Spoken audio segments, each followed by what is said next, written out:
Good morning, everybody. Thank you for patiently waiting. We had to wait because we got a message that some people are stuck because of weather conditions. We normally like to start promptly in time. So thank you for your patience. I'm Dr. Alok Sharma. I've come from India. I'm here at the request of Shaq and Somi. Thank you so much. I mean, I remember I got a call from them saying that, they felt that there was a need for awareness for this, and they were getting a lot of queries, and they felt that I should be the one to answer them. And they worked really hard. They worked so hard. I can't even tell you to get this going. And so I thank you from the bottom of my heart. This means a lot. I want you to know that your efforts are going to make a huge impact on all the families here. Already, while you were talking, I could see some parents have an emotional breakdown, and because something in what you said touched them, because what you've gone through is exactly what they're going through. And so this is real. This is about real people, real children, real emotions, real pain, real suffering, real hope, and real results. And today, after you go back from this lecture, your life is never going to be the same again. Because what you're going to hear now is actually stuff you've never heard before. And you'll wonder, how come all of you live in the United States of America, the land where medical technology, medical research, science is the peak, the country that has shown the world advancements in medicine, and how come you haven't heard of this? And we'll look into the reasons for that later. But right now, our focus has to be one only, and that is our children. What can we do for our children that could possibly give them an independent life? What could we do for our children that is safe? Because the one thing we never want to do for our children is anything that's risky. What can we do for our children that is validated scientifically? What can we do for our children that has been tried and tested on hundreds, maybe thousands of children with positive results? And what is the opportunity that we want to give our children to be able to lead the lives that we have led? So before I begin, I always have this disclaimer that this talk is for information purposes only, and it is not a substitute for a medical consultation for which you should consult your regular doctors. We must also realize that each child with special needs is different and unique and requires individualized attention. And so what's true and valid for a child may not necessarily be valid for your child. And also, all the clinical results mentioned in this talk have already been published in peer-reviewed international medical journals. So whatever I'm saying is peer-reviewed. Peer-reviewed means somebody else has studied, the concept of peer review in medicine is that your data has been evaluated by a journal, its editorial board, and independent reviewers, and then it is published. So this is the concept of peer review. So I'm only going to present peer-reviewed data. So why are we all here? We are all here because the most precious, the most valuable, the most closest to our life, that is our children, are all going through some degree of problems, issues, difficulties that is not letting them integrate into mainstream society. You agree? I mean, that's at the bottom line. And you've gone from pillar to post. You've gone to the best hospitals, the best doctors, the best therapists, and you've heard the same thing again and again, that there's no medical cure for your children. The only thing you can do is rehabilitation. And you have gone from pillar to post. Today, that all changes. So, what is new? And I'm going to summarize that in the next slide. First is this concept of neurodiversity. The world is changing. And I'm going to talk about neurodiversity, where we do not look at these children for what they don't have, but we look at what is special about them. Second, this whole idea we are going to look at of comprehensive individualized rehabilitation. All our children have had rehab, but they've had, rehab depending on availability. In your town, you may have just occupational therapy and speech therapy and no ABA. In some other towns in America, you have only ABA and you don't have speech therapy. So our children today are getting what's available, not what's needed. Okay, so I want to focus on that. Then there is some exciting new developments in brain imaging. For the first time in medical history, we are now understanding what is happening in the brains of our children on the autism spectrum and cerebral palsy. Then there is a better understanding of the mechanism below, and there is this whole new concept of neuroregeneration. And then from a treatment point of view, there is now cellular therapy and a multidisciplinary management including integrative therapy. So this is what we're going to look at during our talk. First, the concept of neurodiversity. There was a time when the word autism was used. Under autism, there were several sub-classifications. And then slowly they said, instead of doing this, let's just call them autism spectrum disorders. But now even that is changing. And in some parts of Europe in particular, now there is a concept, let's not use the word autism at all. In some of our conferences, they say, don't use that word because you're putting a stamp, a label on a child, which the child has to carry for the rest of his life. And now there is a concept of neurodiversity, that children are either neurotypical like us or neurodiverse like them. Just like somebody is tall and somebody is short, somebody is fair and somebody is dark, you can have somebody with brains like children with autism, and you can have somebody with brains like us. So now the languaging is changing, and I'll explain to you why that becomes important. So the one thing and the one single message that I want you to take home from here are that our children are not less than, they are different. And unless we change in our thinking, we are not going to give our children the opportunity of independent living, because if we look at them as less than, they will look at themselves as less than. They are different. And to highlight this, I'm going to share a small video from a movie called The Accountant, which very nicely explains what I have to say. So that was a small video clip, but there are some very important things in this video clip. The first is what I already said. Our children are not less than, they are different. Please, I want you to go home with this message. The second, if you let the world set the expectation for your children, they'll start low and remain there. Did you get that? If you let the world set the standard for your children, they'll start low and remain there. And the next part, maybe they are capable of much more than we know, and maybe they aren't able to communicate that to us. Or we haven't learned how to listen. This is so important.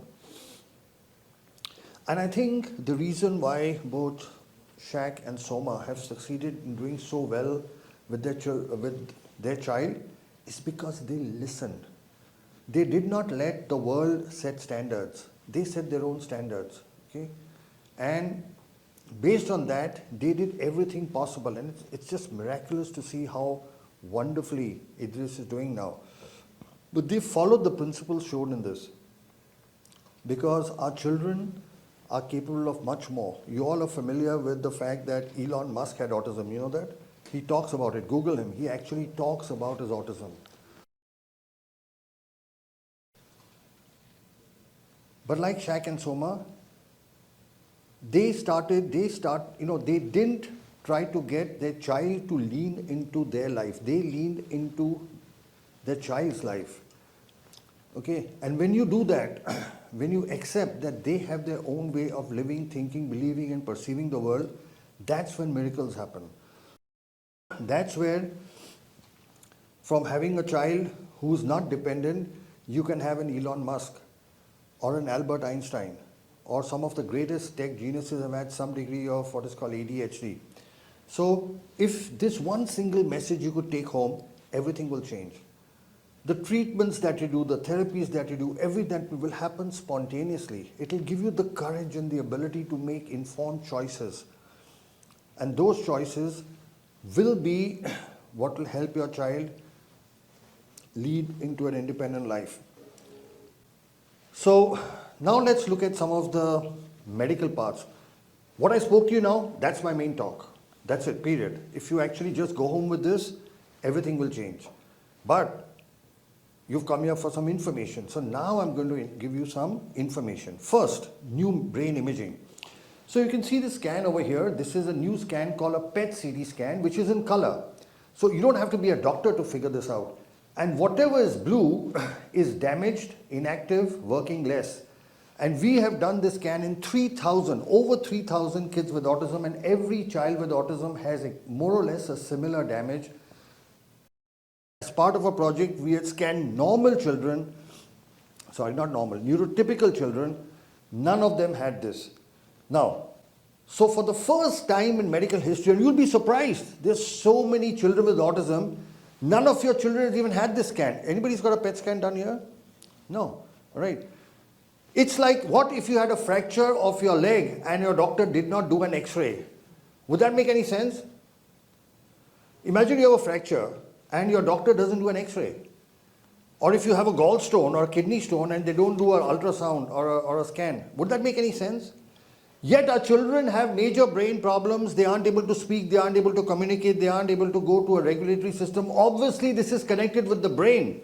It's not connected with the heart, liver or kidney, and nobody's even looked at this. We were among the first to look at it and publish this in a scientific paper. Now, the more interesting thing is that the damage in this corresponds exactly to the symptoms. So we've studied in over 3,000 children. We do the scan, we see the symptoms, because in the brain, every part has a fixed role. So the speech area is well defined. The speech area in your brain and my brain and our children's brain is exactly in the same location. The sensory brain is exactly in the same location. And we are able to actually get this. So this is technical, but we have found that these are parts of the brain that are working less. The names are technical, amygdala, hippocampus, you may not understand all this. So now we specifically know which parts of the brain are hypometabolic or working less in children with autism. But more interestingly, there are areas that are working more. And this part has fascinated me. We always focus, this bottle, it's half full of water and half empty. And what do we normally look at? The half empty, okay? We don't look at the half full, and our children have brains that I refer to as Einsteinian brains. These are brains that makes an Elon Musk create, cars that don't need petrol and diesel. It's what makes Einstein create E is equal to mc square and a nuclear bomb. This is the highest level of thinking. It's a higher level of thinking than us. And a lot of people are looking at it as the next form of human evolution. The next form of human evolution is going to have brains like this. So it's time we stop looking at what our children don't have and look at what is special in them, although that is hidden now and you can't see it. And our work is published, this is our paper in a prestigious journal, World Journal of Nuclear Medicine. We have shown which parts of the brain are damaged. Also, we found something very interesting. We found that the brain activity keeps on decreasing with age. So at 2 years it is there and it gradually keeps, this is part of our own research. And here's something really interesting.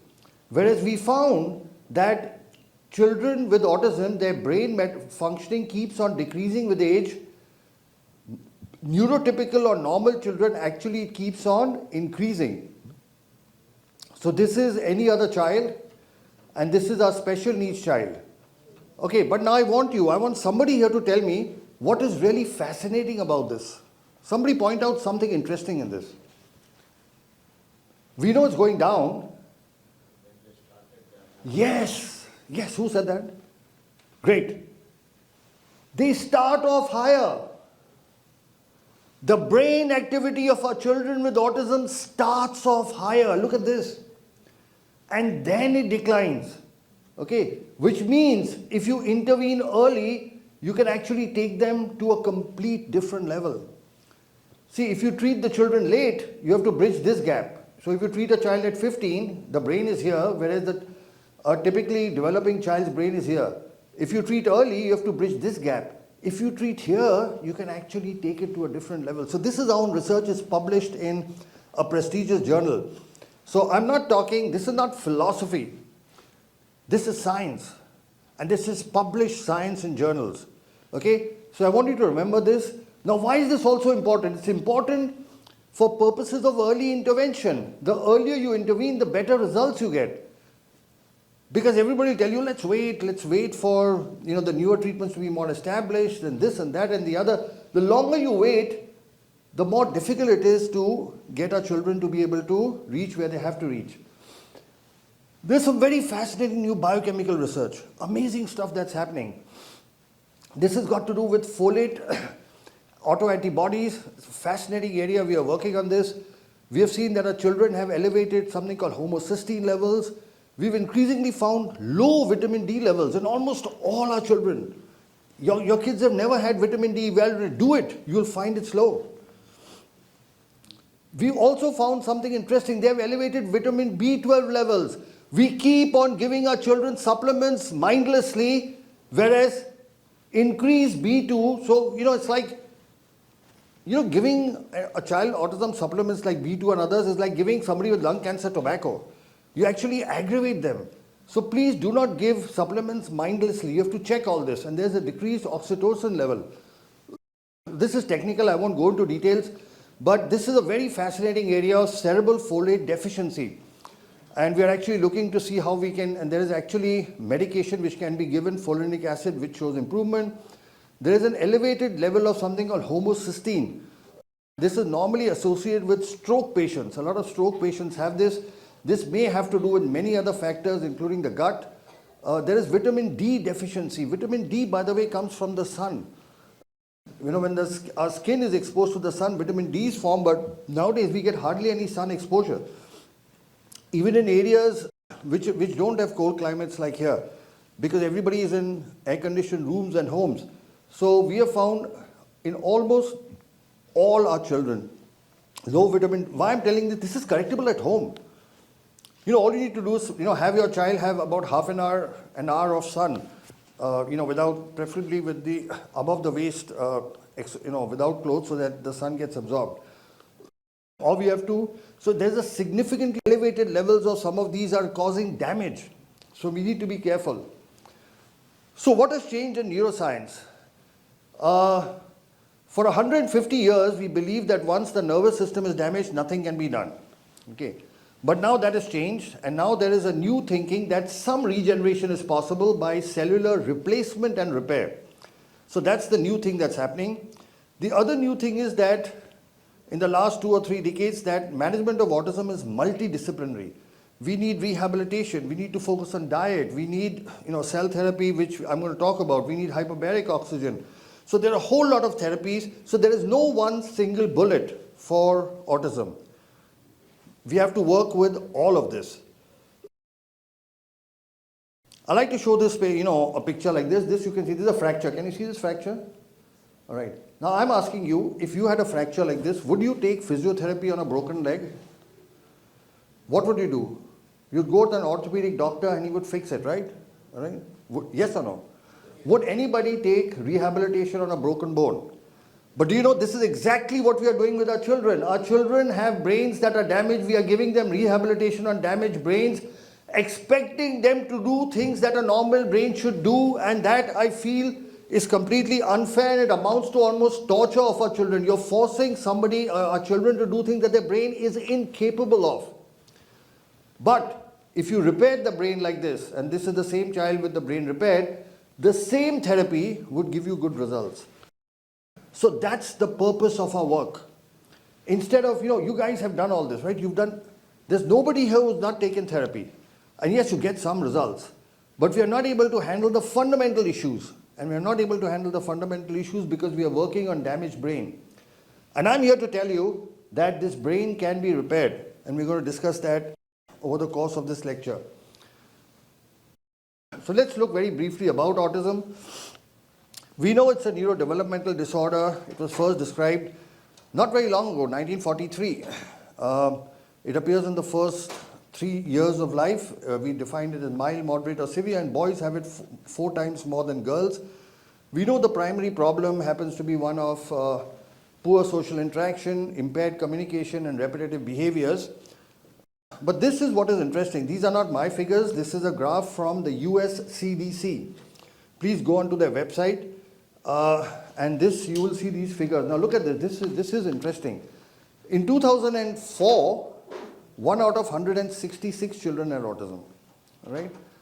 Now look what happens in 6. 1 in 50, 1 in 25, 1 in 110. Just look at this. In 2012, it was 1 in 88. That movie, that movie we saw, Accountant, that was released in 2014. He mentions over there 1 in 68, 1 in 59. Last year, 1 in 44. This year, it is 1 in 66, 1 in 36, sorry. Now, if you look at this graphic, what's going to happen in the next year? Maybe about 1 in 25, and then maybe 1 in 15, and then 1 in 10, and then 1 in 5. And in 10 years, these are the most accurate figures. And that's what we're going to talk about. So this really means presently there are 70 million people on the spectrum, which is 1% of the world's population. 1% of the world's population is on the spectrum. And nobody's even talking about it. These are not my figures. This is US CDC, and nobody's talking about it. All right? So you're not alone. You're in company of 1% of the world's population. So now we'll briefly look at rehabilitation, because this is important. We all know the value of rehabilitation. I want to emphasize the value of comprehensive rehabilitation. In like your diet, you can't just eat protein or just have carbohydrates or just have fat. What do you need? You need a balance, right? So our children need a balance of rehabilitation, which very few people get. And it's important that comprehensive rehabilitation centers are set up on a large scale, massive scale by governments, private organizations, because the present infrastructure can't cope with this. So you're all aware of ABA, which means that behavior has something that precedes it and a consequence, and by modulating that you can change behavior. So that's our ABA session at our institute. Occupational therapy, you're all aware of. Occupational therapy has got multiple parts to it. The focus being activities of daily living and various other things, including vocational rehab. So that's our OT center. Sensory integration is very important because a lot of our children have sensory issues. So sensory integration is a sub-part of occupational therapy, but it is separate. This is a sensory integration room at our facility. Speech therapy is important. And the change is, earlier it was thought that you need motor speech for, it was about talking. And now the emphasis is shifted to communication. It's important the child communicates what they want. That's speech therapy. Then it was believed that physiotherapy has no role in autism. But we are finding that physiotherapy has a very important role in autism, because of the cognitive issues, we don't realize that they have issues in the body as well. They have coordination issues, clumsiness, tonal, gait, postural problems. And we realize that this needs to be addressed. This is something which is not being looked at. Physiotherapies don't look, but we believe they have a role. So that's physiotherapy going on. Aquatic therapy is something we found extremely beneficial. There are amazing changes that bring about in sensory issues, in sleep and attention, concentration, reduced hyperactivity. So we believe that every child, aquatic therapy is not swimming, by the way. Aquatic therapy is therapy in water. And I believe amongst all the therapies, the single most important one is aquatic therapy. We found some mind-blowing results with that. Unfortunately, it's not available because there are very few trained aquatic therapists. But you need to put pressure on your local governments and councils and tell them to make this available, because this is simple.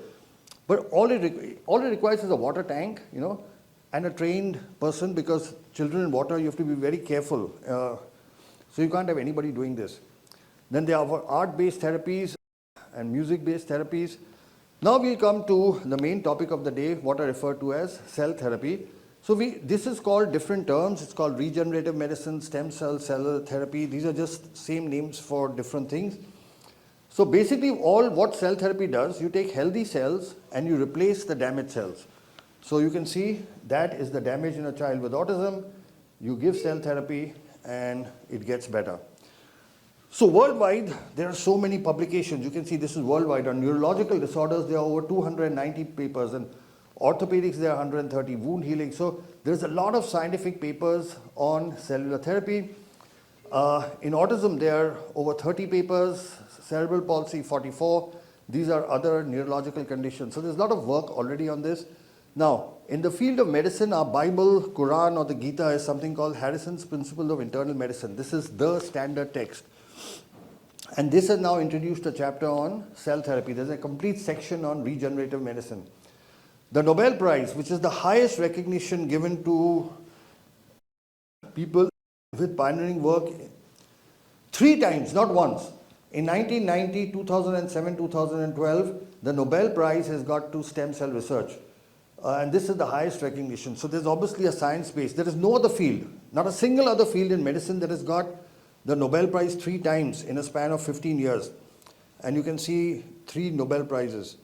I'd like to, can we just play? Yeah. So there is a small video of Stephen Hawking. You may have heard of him. He was one of the greatest scientists ever. And what does he have to say about stem cells?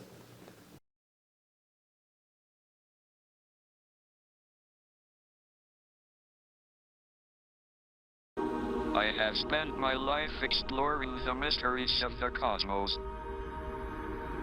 But there's another universe that fascinates me.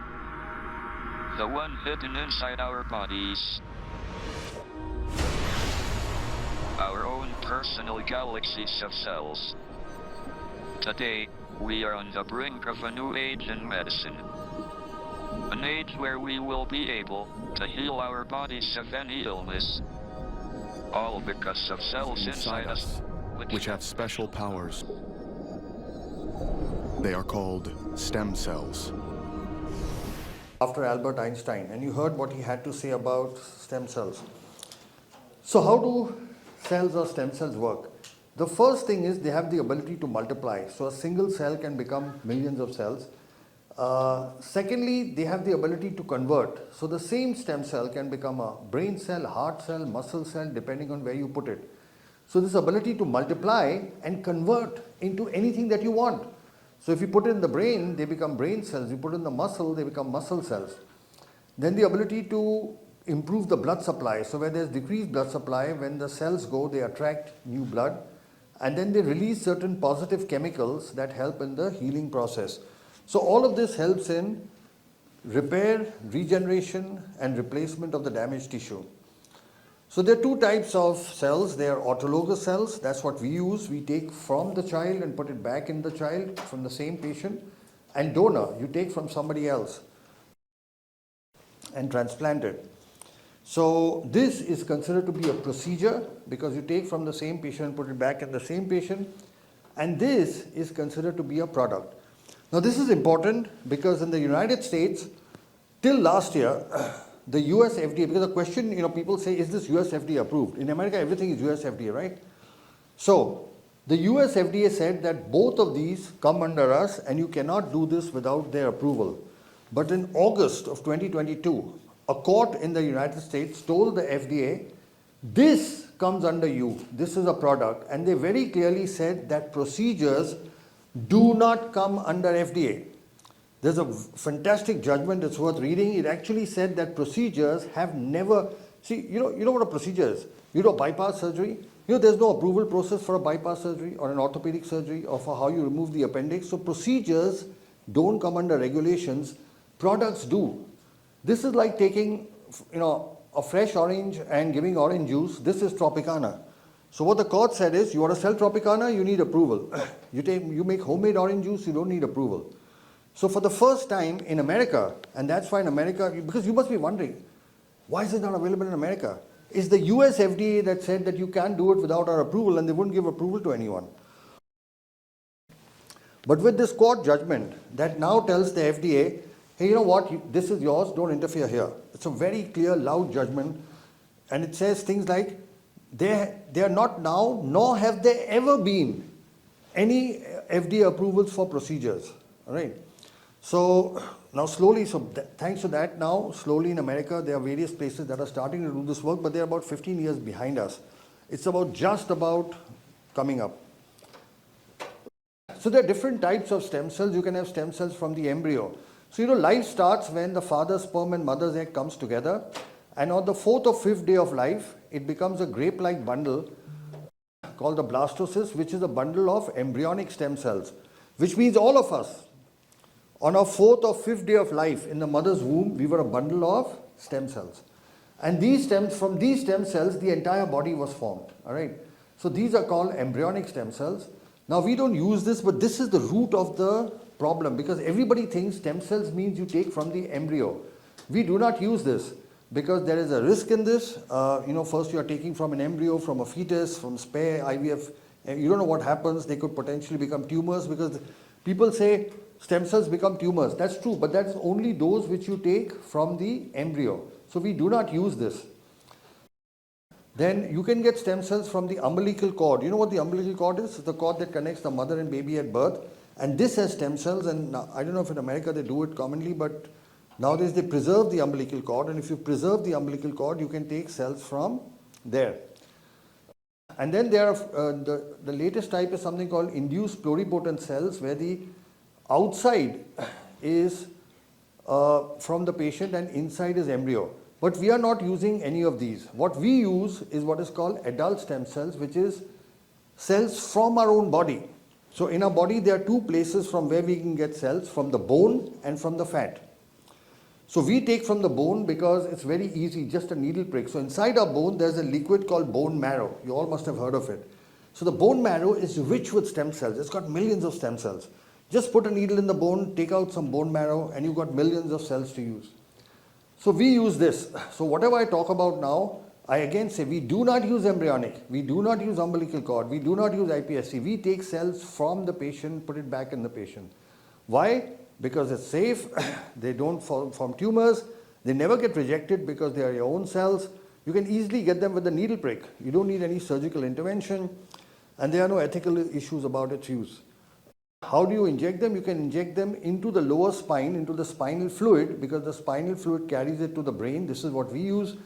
You can also inject it intravenously, intraarticularly, into the muscles. You can give it via the nose, or you can inject it directly into the brain as well. But we prefer this because this is safe. So how is this done?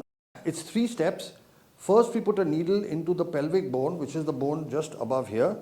And this is the real picture. We'll see a video of that. It takes about 15 minutes to take out bone marrow. We take this to a laboratory where we filter the stem cells from the bone marrow, and then with a very thin needle, this gets injected into the lower spine, where the spinal fluid now takes it to the brain. So let's watch a video. See, this is the bone marrow coming out. Can you see the child is sleeping, and that's the bone marrow. We take it to a laboratory. It is checked, and then once it's ready, with a very thin needle, you can see this is a very thin needle, the stem cells are injected. So we'll just watch this video again. Here you can see the bone marrow coming out, the child is asleep, the cells are separated. There are sophisticated machines that identify these cells and tell us what to put, and then once they're ready, with a very thin needle, we inject it into the lower spine. So I want to emphasize there is no surgery involved in this. There is not a single cut, there is not a single stitch. There are 2 needle pricks. Like how you collect blood from a needle prick. You all had blood collection. Well, instead of collecting blood from the vein, we are collecting it from the bone. And a single needle, yes, it is in the spinal fluid, so it's a little delicate and has to be done gently. But there are no nerves there. We inject it into the spinal fluid. That's all. 2 needle pricks that can completely alter the life of a child. And what are we putting into a child? The child's own cells. There is nothing from the outside. So let's quickly look. So are we the only guys doing this work? Well, no, there are people all over the world doing it. Let's run through some of the papers. So how do the cells actually work? There are 2 main problems. There is decreased oxygenation, and there is a problem with the immunity and inflammation. And cells, by improving the oxygenation and by decreasing anti-inflammatory cytokines, they cause improvement. So that's how cellular therapy works. So out of a total of 33 papers, that's 461 patients. Now this is not the number of patients treated. We have actually treated the number of patients whose work is published. Right? It's much less than, out of 461, this is worldwide results. These are not our results. 359 have shown improvement, and it's about 80%. The world's first paper came from India. It came from us actually. The second paper was published from China. The third from Italy. The fourth and fifth was from United States, from Duke University. The sixth was again our paper, and then you have other papers from Vietnam and again from America. So in this, we have the historic privilege of being the first to have published a paper. This is something nobody can take away from us. So anybody else who publishes has to, cite us. So this is the world's first publication. It was published in 2014, and this was an open label proof of concept study. It was, and then this is what we showed over here. It was a small series of 32 patients with a follow-up of 1 year, and we showed a 91% result with our world's first paper. The second paper came from China, and here again this was 37 patients, and they showed a 88% success rate. The next paper came from the United States, from Dawson et al., 25 patients, and they showed a 90% success rate. Another paper from the United States by Kimberly et al., 25 patients, 90% success rate. This paper from Mexico by Martinez et al., 24 patients, 95% success rate. This paper from Vietnam by Thang et al., 30 patients showing a 93% success. You'll see more or less somewhere between 85 to 93% is the success rate. This paper from Italy, Bradstreet, 45 patients, and they showed a 78% success rate. And this is what is called, so what I showed you earlier was published data, people who published their own clinical results. Now there is something else called meta-analysis, where people publish, they combine other people's data and present this. That is referred to as a meta-analysis or systemic review. So in this, they analyzed 461 patients, and they looked at 11 studies. And they concluded that first, it is safe and it improves patients with autism spectrum disorder irregardless of what the cell source is, and that is what they concluded. In this other meta-analysis from China, this looked at 325 patients, and they also concluded it is safe and effective. So this is all the published data. Now our own published results.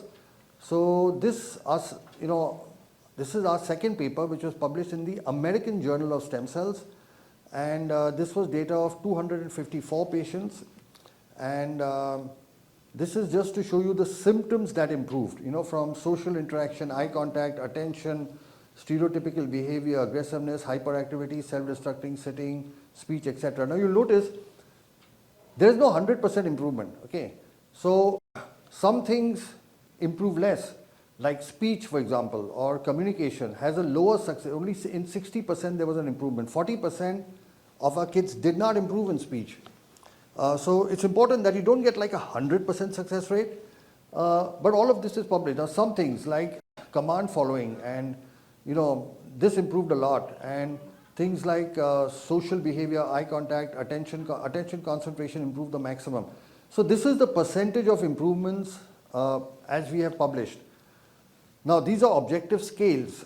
So there's an Indian scale for autism, there is CARS, these are objective values, and that showed a 94 and a 95% success rate. Now here's again, this graph is very interesting. Now look, we compared age-wise improvement, and we saw that those who have treated between 0 to 5, 98% of the kids improved below 5. Between 5 to 10, it was 95, between 10 to 5, 90, and so it kept on. So there's a big reduction drop between 5 and 10 and lower down. So this means if you intervene early, you get 90+% results, and if you intervene late, you get lesser results. So we also compared brain scans, and here you can see this is the damage above. This is done on a Siemens machines, and that's why the scan looks different from GE machine, and this is before, and this is 6 months later. You can see this damage is all gone. Can you see this? This is before the cell therapy, after, before, after. Now this is on a General Electric machine. There are two different machines, and this is the damage before, and you can see the improvement afterwards. So not only is there a clinical improvement, the brain scans show that brain activity, there was no brain activity here, and you do cell therapy, and within 6 months it comes back. So we've published a total of 16 papers on this, and the most interesting thing is now textbooks, medical textbooks have started introducing chapters on cell therapy. So this is a book called Recent Advances in Autism. They introduced a chapter, Stem Cell Therapy in Autism Spectrum, and they asked us to write it. So we wrote that paper. Now let's just see a few clinical improvements. This is a child from the United States, from Kentucky. His father is a cardiologist, mother was a nurse. And let's see what improvements they've had. I couldn't get him to engage with me. I couldn't get him to give me eye contact. Over time, he started to lose a lot of vocabulary. Right around 18 months to the age of 2 years, he just slid backwards. He would flap like that, and he would walk on his tiptoes, look at the wall and be talking to the wall. He had problems with eye contact. He'd never look you straight in the eye. He had problems with his speech. Some research and found out about neurogen. And the big question that I had in my own mind was, what is there to lose? And I could not come up with a good answer, and I said, we have to do it.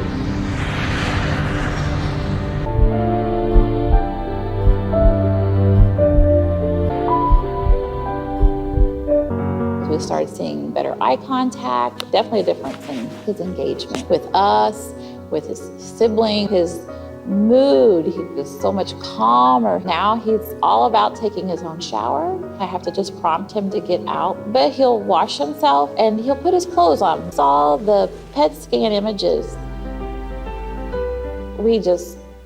I can't tell you the word, we were just so excited and thrilled.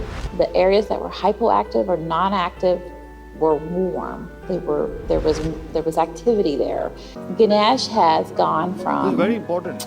the third grade, fourth month reading level To to a a seventh seventh grade first month reading level in In 5 5 months. And today he's getting all A pluses. Look at this. A child who was not going to a normal school is in a normal school. His autism is reversed. He's standing first. He's topping his class. His speech is near normal. He travels all over the world. Keep it there. Getting A plus. So now we know how challenging it is to manage a single child. We're now going to see a story of a mother who had triplets We with went to autism from different Kenya, doctors, Nairobi. we went to different hospitals, and when I brought it up, they were like, oh, no, don't worry, it's because they are boys, they are triplets, they were premature. I would be walking out and I'm like, bye, and no child is crying, no child is waving back bye. And by then, for sure, I knew that they should be doing that. The children had this behavior of disappearing. In fact, Eric disappeared 3 times in the middle of the night. The biting, the spitting, the scratching. How are we going to stop this behavior? We went to see the neurologist, and in 5 minutes, he said, these children are autistic. As parents, it was very traumatizing. First of all, we didn't understand what autistic means. So I decided to really get to read a lot about autism. I remember the first time I read about stem cell. I was like, wow, this is really good. We had a lot of questions which we asked, and we got very clear answers from Dr. Sharma. The day of the stem cell itself came. Actually, I was a bit anxious, of course, but really I didn't have fear. A bit of apprehension, anxiety, of course, as a mother, but I knew they're in good hands. We put a needle in this pelvic bone and then we take out the bone marrow, which is the fluid inside the bone. The pure stem cells, once they are ready, a thin needle is inserted into the lower back. We inject the stem cells into the cerebrospinal fluid. It flows all the way up to the brain. Things that would have taken probably years to be accomplished in my sons, in like 8 months' time, we've really been able to come very far. Just with water. They used to defecate on their clothes, but now they can use the toilet. We've seen a lot of improvement in terms of spitting. The tantrums have reduced. Sleeping used to be a problem before, but at the moment, he is taken to his bed. It takes a few minutes and he is asleep. You see my son's cycle. You try to make them understand what it is to pedal, and they couldn't. But after stem cell, when we arrived in Kenya the following day and we went out, and these guys could cycle.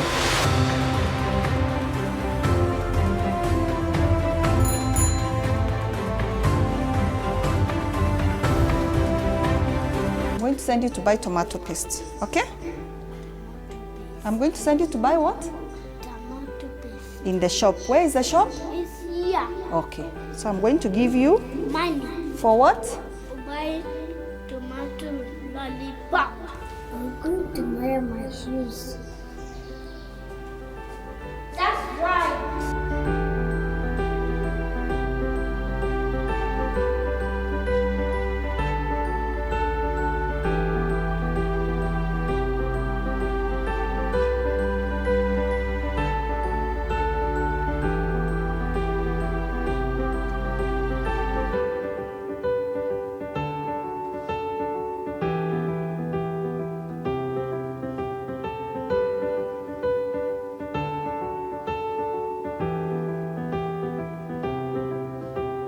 Parents ask me, so do you really think stem cell works?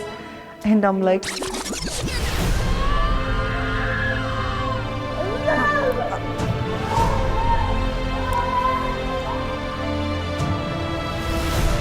I can see changes, I can touch, I can feel, I can smell. Of course, for me, stem cell works. I'll do it until my children get well. So out of these, there are triplets. One of them is completely off the spectrum. The other two are improving. They are not off the spectrum yet. They still have issues.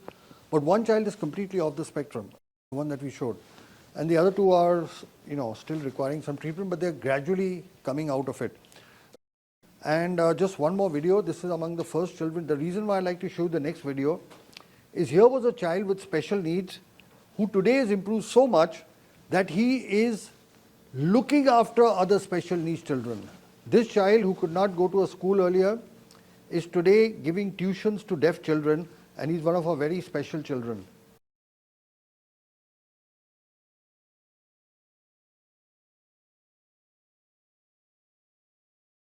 Shantanu was my first child, so I was very excited about how he would be. But when I came to know that my child has a problem, it shocked me and I wondered, why did this happen only to me? Shantanu's behavior was very different from that of other normal children. For example, normal children walk on their feet, but Shantanu walked on his toes.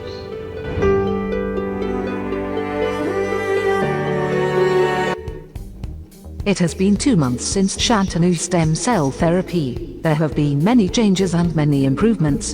His hyperactivity has reduced drastically, and his attention span has improved a lot. He sits patiently in one place. He has started coordinating with his sister very well. He plays with her very affectionately. We are glad we took the decision to give him stem cell therapy. It has been 6 months since the stem cell therapy. Shantanu has shown a lot of improvements. His hyperactivity is almost as good as non-existent. His handwriting has become much better. His eye contact has also become better. I have never seen Shantanu dancing, but now he takes a keen interest in dancing. He also likes to listen to music. He can now fold clothes. Earlier he was not able to fold even a handkerchief, but now he can easily fold blankets. He helps me in cutting vegetable and in cooking too.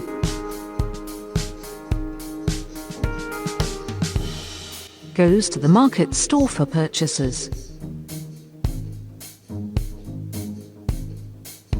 He passed his 10th grade. Passed his school and is now in college. He's about to graduate now. There have been improvements in many other aspects as well. For example, this emotional quotient has also increased. Now he hugs us very affectionately, calls me mother. Now he takes tuitions of other special These kids. are deaf children. He takes tuitions for deaf children. So a child who could not, was hyper. I remember the first time I saw him, he was one of our earlier kids, yelling, screaming, violent, aggressive. And today when his mom said, that Shantanu is taking tuition for deaf children, we could not believe it. So we had to actually go home and video record that. And it's amazing. He was teaching deaf children mathematics. Can any of us communicate with deaf children? This kid was now, he makes a living. While he's studying, he's also making a living from giving tuition. So that's what is possible. We'll very briefly look at cerebral palsy as well. So cerebral palsy, the damage is in the brain, but you see the effects more in the body. In autism, it's more cognition, understanding. You can have different types of stiffness and weakness, one side, both the legs, the entire body. So there are different ways of describing it. I won't go into the details. And the damage, as you can see, is much more severe. You can see in autism, it was lighter. Here, the damage is much more severe. There are some medical treatments for it. There are some surgical treatments, but it doesn't repair the brain problem. But look at, after stem cell therapy, you can see that this is the damage before and after the treatment is completely disappeared. Completely gone, right? And this is a work published. This wasn't the world's first paper. In autism, we had the world's first paper. In cerebral palsy, some people had published before us. But this is our paper which was published in 2015 on the benefits in cerebral palsy. We have 15 other papers. Also now, this is a European textbook, cerebral palsy. It's a European textbook by Intech. They have introduced a chapter, stem cell therapy for cerebral palsy, and they asked us to write this chapter. So when authors worldwide, editors, international editors, look for who should write the chapter, they almost invariably ask us. Now here's this child from Kenya. You can see he's completely wheelchair bound. No movement of hands, no movement of legs. He could not stand, walk, completely wheelchair bound. Now look at the changes in him. He's able to get up himself. He's able to use his hand. This is after cell therapy. Remove his t-shirt, able to pack a bag. This was impossible. His hands and legs were so tight, there was no movement. And this was something very emotional for the mother. The fact that he could take out a bottle of water from the fridge, open it and drink himself. Only a mother will understand how important this is, that a child can, and there you can see he's now walking by himself. So we've got hundreds of patients. We've treated more than 3,000 cerebral palsy patients as well, wheelchair bound patients who are now walking. So a question that will come to your mind now, first question is, how safe is this treatment, right? Okay, so Dr. Sharma has told us the good side, but there has to be a false side to everything. So what are the complications? The good news is there are no major adverse events. We've had no incidence of infection. No child of ours has deteriorated neurologically. The only concern is 3% of our children who already have epilepsy can have increase in epilepsy. This is very important to understand. Okay, because if you have to accept, there is no treatment without a risk. Other people don't talk about it, we talk about it. Okay, so 3% can have epilepsy after treatment. 10% of our children have a spinal headache. This is a headache that comes immediately during the 1 week you're in the hospital, and there can be some nausea, vomiting, etc. Now this is something we have published. People only publish their good results. We have published our adverse events in an international paper, seizures as an adverse event of cellular therapy. So we've told the whole world, listen, this is the possibility. And there are so many papers on cell therapy, people only write their good stuff. The only paper on adverse events is by us. So that's honesty, that's transparency, that is putting all the facts in the public domain. Because there is no there is not a single medical treatment on the planet without possible side effects. Even an antibiotic can produce a severe anaphylactic reaction. A paracetamol can produce a reaction. So we need to be aware of this possible risk. Now what we have seen is this happens in kids who already have epilepsy or whose EEG is abnormal. By and large, in those who don't have this problem, we don't see this. Now just to tell you about the ethical aspect of our work, all our work is done with permission from and the oversight of, we have a Health Ministry of India, which has a body, the equivalent of the US FDA in India is called the CDSCO, and we have a FDA registered institutional ethics committee. So whatever work we do, we have to do it with permission from the ethics committee. Now what I'd like to emphasize is cell therapy is not a cure. I want to emphasize, it is not a cure, all right? It needs to be combined with conventional and comprehensive rehab and medical treatments to reduce the symptoms, and we are focusing on reduction of symptoms and improving quality of life. It is not a cure. Yes, many of our kids come off the spectrum, but we don't call it. And presently, it is not a standard of care, but is considered to be a clinical option. So clinical option, what's the difference? Standard of care is something which has to be provided. You know, if you have a fracture, you go to a hospital, they have to fix the broken bone. A clinical option is something you can choose. Okay, it's an option you have.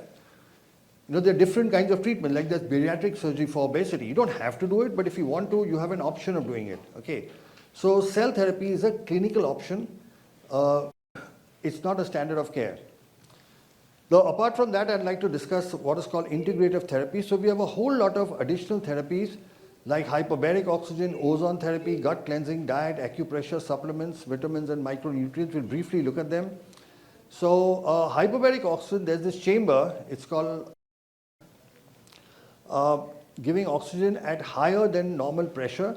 So in this, the mother and the child go in together, there's a TV screen, and it's a very comfortable, it's transparent, so there's no claustrophobia.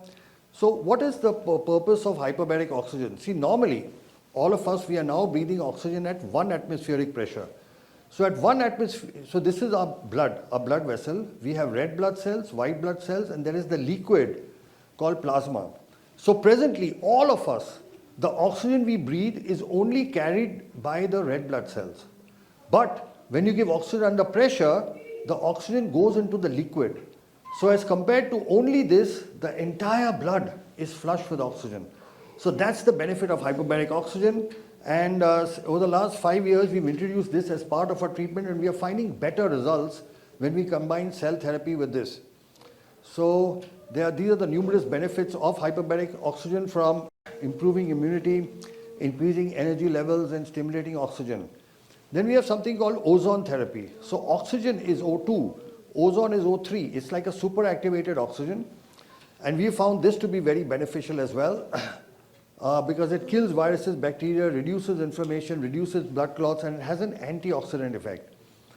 It is given either you sit in a chamber, it is given, or it is given through the ear, it is given, you can breathe it. It's also given to the rectum for gut cleansing.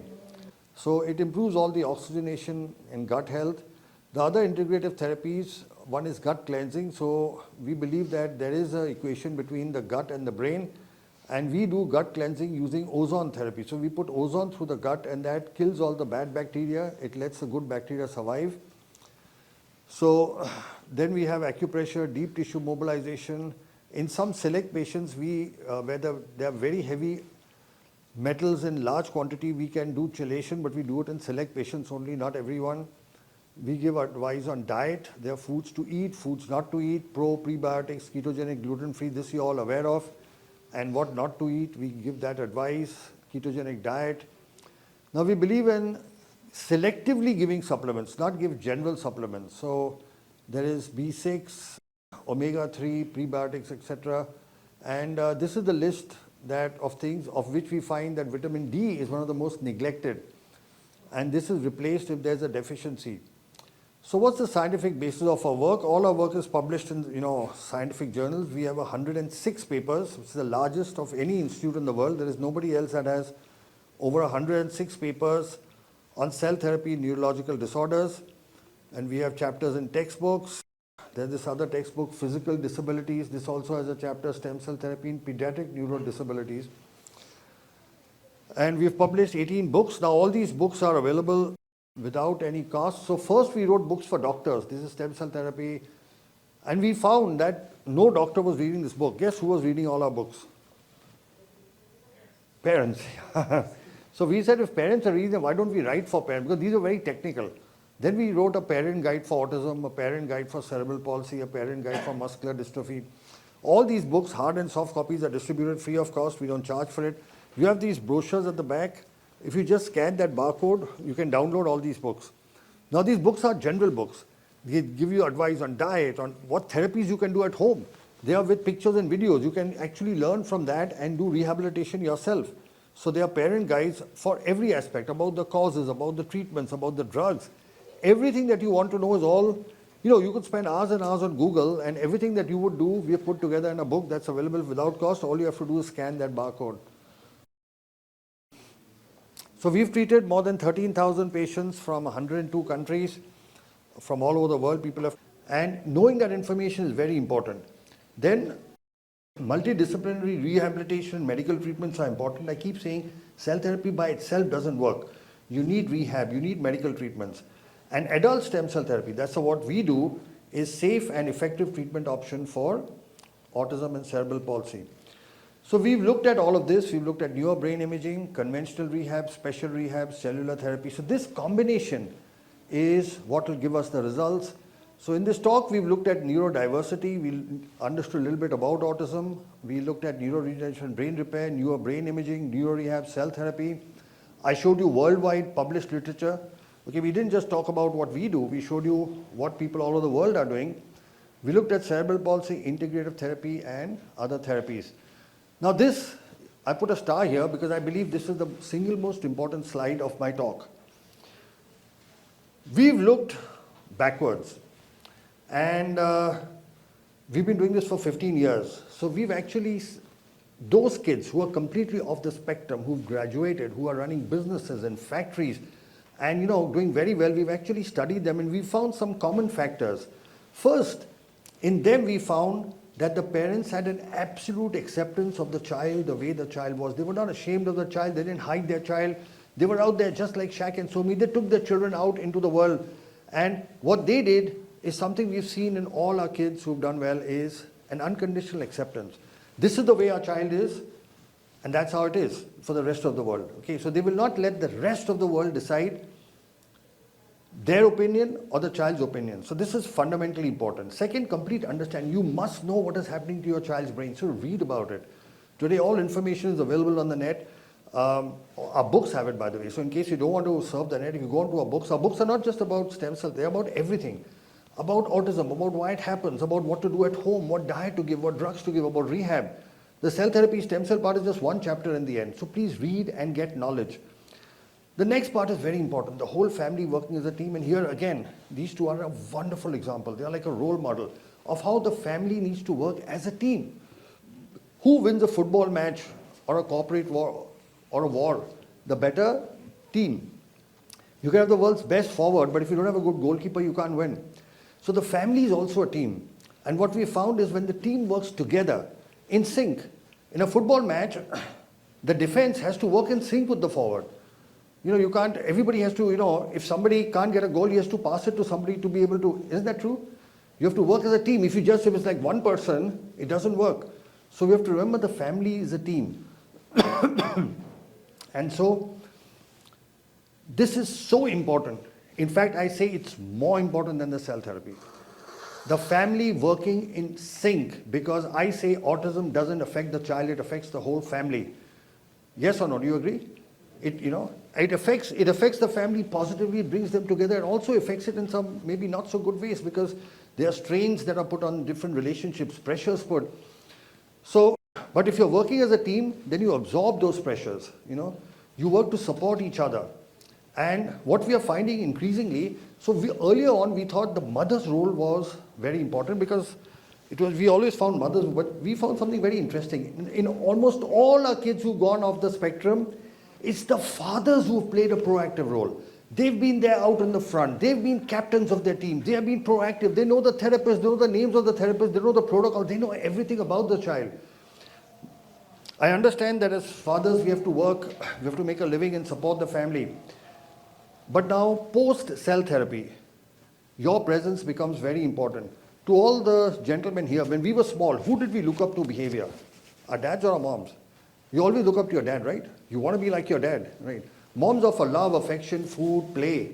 But you look up to behavior to your father. You're scared of your father. When your father says something, you do it. And we found something very interesting. This is really interesting. What the father can teach a child in 1 hour takes the mother 4 hours for the same thing. Not because the mother is a bad teacher, because the child listens to the father more. And with the father you can't mess around too much. With moms, you can emotionally play with mothers. These kids are smart. They know how to get their way around. So what we have found is in all our kids who've gone off the spectrum, the fathers have been the team leaders. They lead from the front. They give their children time. You can give your child $1 billion and that's of no use to your child. You're giving 2 hours to your child in a day is worth more than $1 billion. So what is important is to give time. Okay, and that's one thing which is difficult to give. Right now what we do is, we have the rest of the world, work, responsibility, and you give your spare time to your child. What I found, and this I learned from the fathers who come to us, whose kids have got better. There the fathers decide a specific time of the day for their child, and the rest of the world revolves around that. They will decide, okay, 6 to 8 is my time with the child, and that's my time, right? And a fixed time in the day is what works, because now the child also gets used to it, the child starts looking forward to it. So if you can just do this one simple thing, just give your child between 2 to 3 hours of a fixed time, 6 to 8, 6 to 9. And this is not playtime. This is fun time therapeutically. Like you teach the child, like Shaq was saying, teach the child basketball. And they look up to you, he'll look up to you. Just start looking, the kids look up to you. They start dressing like you, they start walking like you. Because boys are genetically programmed to follow their fathers. So for behavior, they follow their fathers. For emotion, they are connected to their mothers. That is why the mother's emotional state is extremely important. It's the one thing that we have missed out. I didn't go into the causes of autism, that's a separate topic. But a major research study done over 3,000 mothers with autism showed almost 100% of the mothers with children with autism had some degree of depression or anxiety during pregnancy, clinical depression. And a significant amount had actually contemplated suicide during pregnancy, which was a strange finding. Not attempted, contemplated, had thoughts. So the mothers, depression during pregnancy could play an important role, stress during pregnancy. So, in fact, as part of this research, it was not done by us, it was done in another state of our country. They actually coined a slogan. It's a nice slogan, it's a funny but relevant slogan. And the slogan was, fathers, if you don't want to have a child with autism, keep your wives happy during pregnancy. It was like it was in the local language, it was made funny. In English, it doesn't sound funny, but they, and that became viral everywhere. Everybody started talking about it. Keep your mothers happy, because there is a direct connection. However, okay, so let me explain. The brain is like a computer. A computer's got hardware and a computer's got software. Cell therapy only fixes the hardware. The software comes from family. The software comes from therapies. And since the child is maximum time at home, everything that you do, including the communication you have, the affection that is there between a mother and father, and the disaffection, the fight, the arguments, of course, everybody, there is no husband-wife without differences, but that affects these children. It affects them much, much more than neurotypical children. Neurotypical children understand when their parents are having a fight. These children can't process it. It affects them. The mother's emotional state is very, very important. So, it's important for the mothers. Okay, I'll ask you a question. As the child improves with stem cells, we want our children to be happy or we want them to be not happy? What do we want them to be? So who has to be happy first? The moms? Yes, all of you. So you now have to be happy. You have to generate inner joy, because your child is going to get programmed, his emotions. And dads need to give time, right? Like they are giving. They're like a beautiful example. I mean, they're like a role model example of parenting, which I'm saying again makes more of a difference than cell therapy. Okay, I'm the world's leading expert on stem cells in autism, and I'm saying parenting makes a bigger difference. Okay. Now, when you combine it with cell therapy, you can only get miraculous results, because now we fix the hardware, and now with this software, we'll get good and positive results. So, in a lighter way, like I say, if the child is like a song, the words come from the father, the music comes from the mother. Did you understand? Like the emotional content of a song is the music. The words are, so it's a combination. A song needs words and a song needs music as well. So that is where the role of the family. Then another thing we found is we need to have a day properly scheduled and structured. So these kids like a schedule. Keep everything fixed. A fixed time to go to bed, a fixed time to have lunch, fixed time to have dinner. And start doing things as a team. There was, I don't know if in this country it's still done, but earlier there was a tradition of the family eating dinner together. Now that has almost disappeared, But I think that's so important, especially when you have a special needs child, that the family has dinner together. You say a small prayer together. Okay, let our child be involved in the process of getting the food, getting the plates. It's a small thing, but it actually makes a big difference. So we need to, but what we have found is when you structure the day, these kids fall into that routine very easily. But for that, you have to be disciplined yourself. So you can't tell your child, go to bed at 9 if the TV is blaring in the living room at the same time. Like everybody has to adapt to that schedule. And when you do that, somehow we find you get better results. Then of course, cell therapy we spoke about, comprehensive rehab we spoke about, correcting the micronutrient imbalances, vitamin D, etc. So this is how it all works. Now I've got some good news. Coming up soon in October, December is our Neurogen facility in Nassau in the Bahamas. We are already working on it, and this is us over there. That's myself. We have Robert there. There's Robert sitting in the back. Say hi to Robert. Robert is in charge of our Bahamas facility. And Robert, November, December, right, will be operational. So this is the property we are buying. It's sort of, you can see its state. I'm just showing you this to tell you that it's almost ready but not ready. So once this is ready, we are going to be very close to you. Just a half-an-hour flight. You would have to travel all the way to India. So we are going to be operational in the Bahamas soon. Everything is more or less in place. This is us just a month ago. At the back is the facility that we are. It will be an exact replica of Neurogen. Everything you get in India, you're going to get here as well. And myself and my colleague, Dr. Nandini, will be doing the treatments. Robert, give us a date. Right now, we are looking at start in December. December? Okay. All right, so that's good. You're hearing it directly from the person who's involved in setting it up. So we are working together in tandem. So that's the good news. We're going to be closer then. But that's up to you whether you want to come before that to India or be there. I'd like to share this. This is our Prime Minister, Sri Narendra Modi ji. That's myself with him. I'm presenting him a copy of a book which I had written, in which he, by the way, has a great interest in cell therapy. And in a book I have written, he has written the introduction. It's such a privilege and an honor to have the Prime Minister of your country actually write an introduction for your book. He's not written for anybody else. I'm the only doctor for whom there is an introduction by the Prime Minister in the local language. It's a book on muscular dystrophy, where I also talk of cell therapy. And here's a small video of him. मैं Japan गया, तो Japan मेरे कार्यक्रम में मैंने एक कार्यक्रम क्या जोड़ा, मैं वहाँ एक नोबेल लॉरिएट साइंटिस्ट याकामाहा को मिलने गया. मैं इसलिए किया गया कि उन्होंने स्टेम सेल के अंदर जो रिसर्च की है, मैंने जितना पढ़ा था तो मेरे मन में आया था शायद इनकी एक खोज हमारे काम आ सकती है क्या है. हम गए तो वहाँ गए, उनसे चर्चा की और बेंगलोर के हमारे साइंस इंस्टीट्यूट के साथ आज उस दिशा में हमारा काम हो रहा है कि स्टेम सेल्स के द्वारा हमारे युवा साइंटिस्ट कुछ खोज करें. So just keep it there. So that was, the world's two biggest democracies are India and America. You know that, right? So that was the Prime Minister of India talking about stem cells in Parliament. Now let's hear what the former President of America, Barack Obama, had to say about stem cells.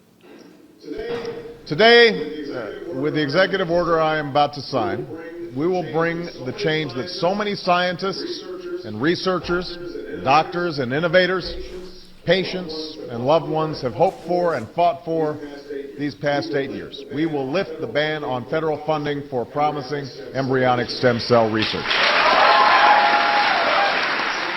Scientists believe these tiny cells may have the potential to help us understand and possibly cure some of our most devastating diseases and conditions, to regenerate a severed spinal cord and lift someone from a wheelchair, to spur insulin production and spare a child from a lifetime of needles, to treat Parkinson's, cancer, heart disease, and others that affect millions of Americans and the people who love them.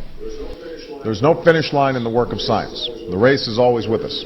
The urgent work of giving substance to hope and answering those many bedside prayers, of seeking a day when words like terminal and incurable are potentially retired from our vocabulary. So I showed that to show you that the Prime Minister and the President of the world's two biggest democracies are talking about. Presidents and Prime Ministers don't talk about things that are not consequential to society as a whole. And I want to, because if you're wondering, is this some small esoteric something? No, presidents and prime ministers are talking about it. All right. So with this, I come to an end of my talk. I thank you for your attention.